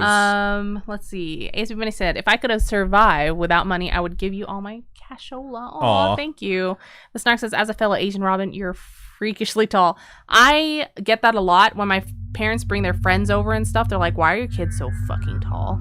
But maybe that's just the American hormones that they put in the food. Wow. I don't know. I'm sure that's what it is. Glitch says, if Robin starts saying she puts the lotion on the skin, I am out. I was thinking that too. I just decided I wasn't going to make that joke because I didn't want angry tipsy Robin to slap me on stream. No. Right now, Elizabeth Tree is battling it out with Glitch Grim for first place. Robin's ghost ball is wandering around oddly. Yeah, my this ghost track ball must have is been fucking completely terrifying. fucking different the last time we raced it. There's that moving target for the end of the map. We're going to go down here and wait for other folks to just sort of jump in. Maybe that's why my record doesn't match, because the track was different. Yeah, so I'm guessing that's the case. Yeah, because that's right there when you finished and you took a completely different Alessa route. says, give me some of that tallness. I'm 4'11".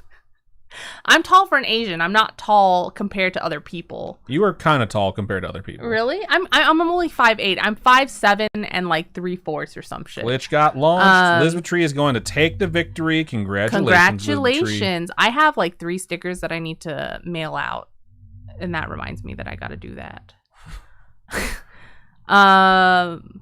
But But yes. Ace Bunny says they're 5'9". Nice. Oh, wow. Latreia. Wait, how do I say that? Latreia. I think just go with Latreia. Okay. I think it's says they're 5'3". First name, last name. Amelia P. Enzomatrix, Chunkster, and Laura Ann just fell off the world, which is unfortunate. Red Keto almost got abducted. Missed the jump. Only 3 people survived this track. Holy shit. Winner, chicken dinner. What a One of fucking them is bloodbath. me. Congratulations, Elizabeth Tree. You go to 13 points on the season. You are now in the lead. Curse Wolf is at 6. Robin finally gets some points in the season, goes up to 2. Everyone else stayed the same. Chunkster, most notably, with 9 points. Laura Ann says they're 5'2". I hope we aren't giants when we meet everyone and we're just like towering over everyone. I won't lie. I hope I'm taller than every single one of you. Exclamation point vote, then a space, and the number that goes to the track you want to race. You would be surprised how often that happens when we go and meet people and we are just fucking huge and all of the people we're taking pictures around are just like, I have to lean down so that I can. I'm going to be fatter than everyone there too, but I also hope I'm taller. Then I can at least hang my hat on that. I'm like 6'1", okay? I'm between 6 and 6'1". If I get measured, it's like 6 and 3/4. Like, it says, how tall are you, Adam? And the snark says like 7 feet. It seemed like that when I was in Japan. I was like, holy shit. Like, I can see over everything. Glitch says they're 6 and you are taller than 6. Okay, I mean, I'm like between 6 and 6'1". If you tell someone you're 6'1" and they're 6'1", I'm like, you're not 6'1". But I know friends who are 6 feet tall and I'm taller than them, and they get pissed when I say I'm 6 feet tall because they're like, no, you're not. You're like 6'3". It's like, no, I'm not, dude. Like, you're kind of lying. You're like 5'11". So I say I'm like 6 foot 6'1". I thought I was 5'8" growing up because my mom says she was 5'8". She's a fucking liar. She's like 5'5". I realized that I didn't race that. I don't think I had exclamation point play written in here, and bitch. I never hit send apparently. So and so I was in school. And I was like, I'm 5'8". I'm huge. I'm tall.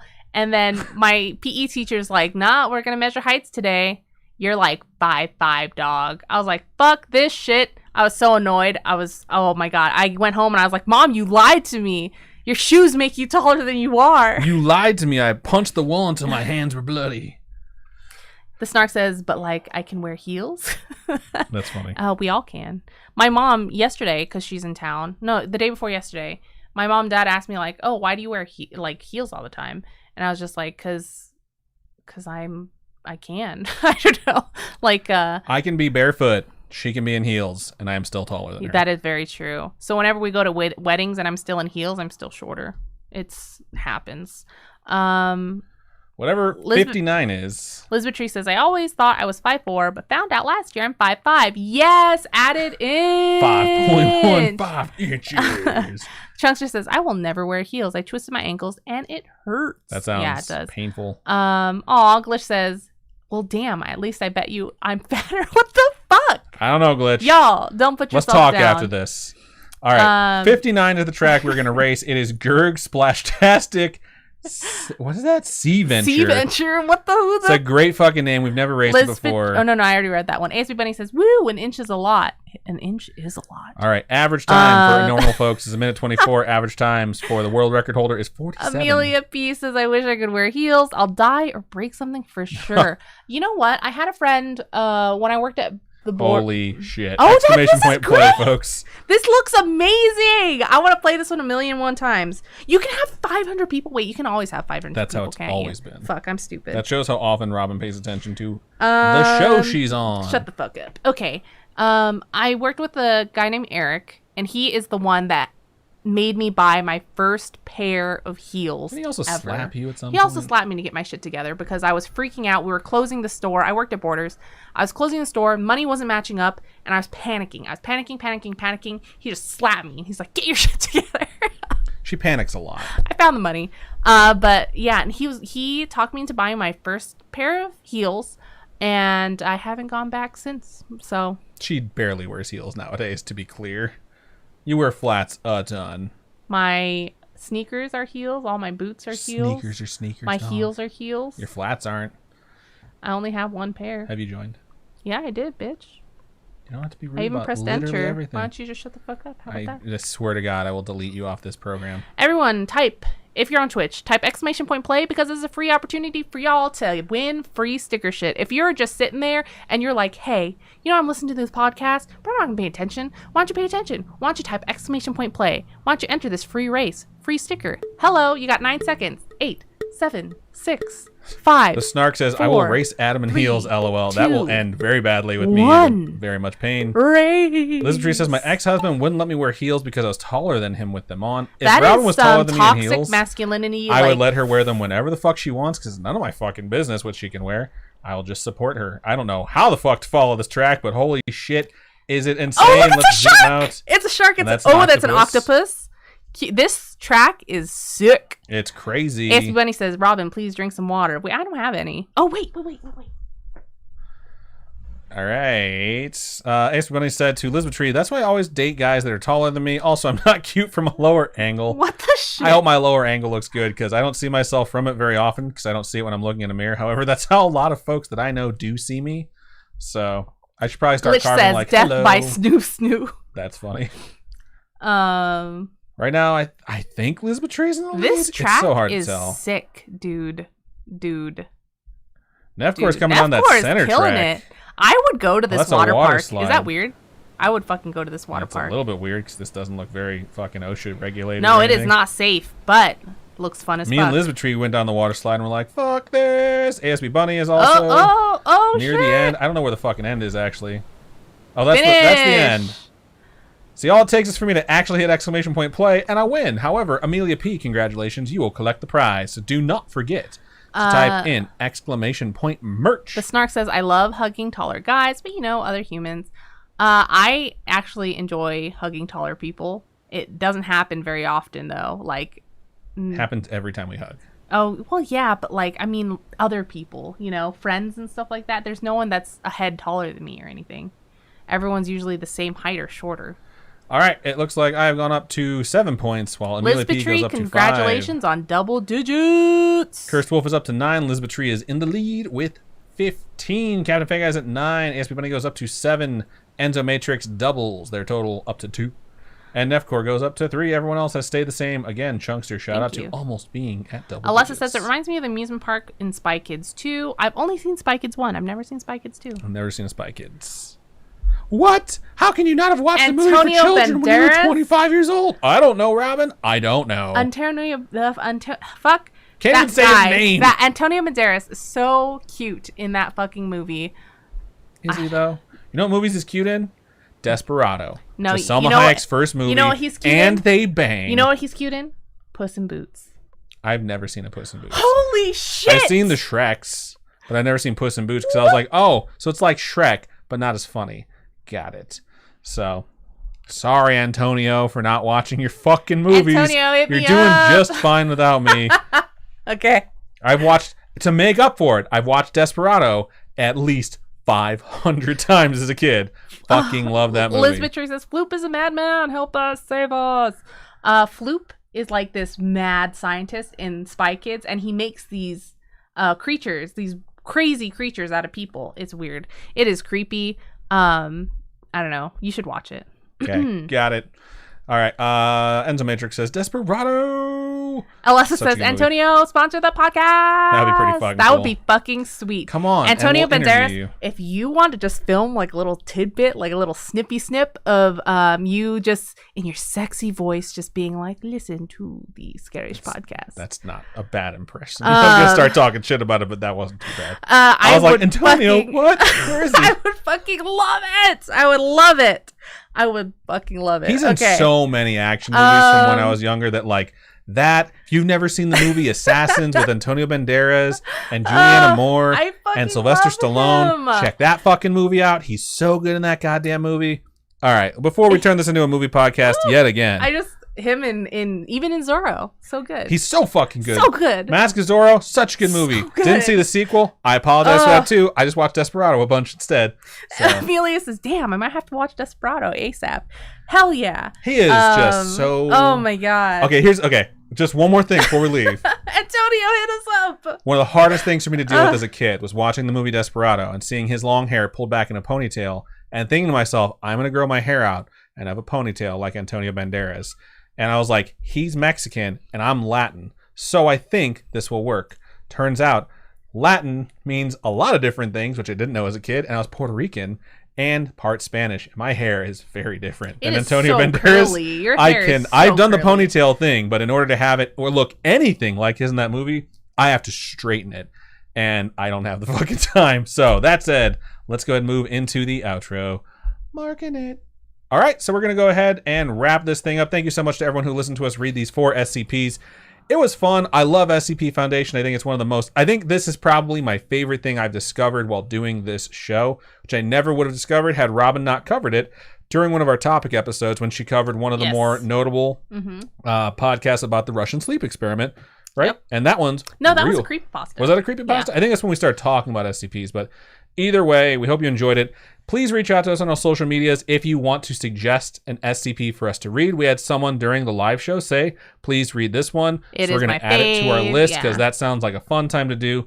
You can hit us up on any of our social medias. Facebook is facebook.com/Scaryish Podcast. Twitter is @Scaryish Pod. Instagram is @Scaryish Podcast. If you would like to reach out to us via email, you can email pastatime@scaryish.com. Or if you yourself have a creepypasta or an SCP you would like to submit, feel free to send it our way. The next pasta time we are going to read, listener submitted stories that we have in our inbox that are waiting for the next story time. The next pasta time. So I'm excited to cover that. And thank you so much to the folks who sent those in. Feel free to do so. You can also do that as well. Or go to scaryish.com, click on contact us, fill out that form, and it comes directly to us. So. That would be correct. Indeed. Robin, for folks who would like to donate to us, how can they do so? You can go to patreon.com/Scaryish Podcast. Those are monthly donations. Tiers start at $1. At $1, you get ad-free episodes. And right now, there is a 20% off coupon to our Etsy store, which has all our pins that I've created on there. So if you're interested in pins, stickers, buttons, things like that, 20% off if you join Patreon today. I mean... for $1, right? Discount. Join for $1, get 20% off. Fuck yeah. It pays for itself instantly if you're buying anything off merch. Of the Etsy store. And you can also go to coffee, ko-fi.com/Scaryish Podcast. Those are one-time donations. All your donations go to helping us upgrade our studio, set up, kind of pay for the back end things like website hosting, podcast hosting, any sort of technological upgrades or replacements that we have to do, because that does happen.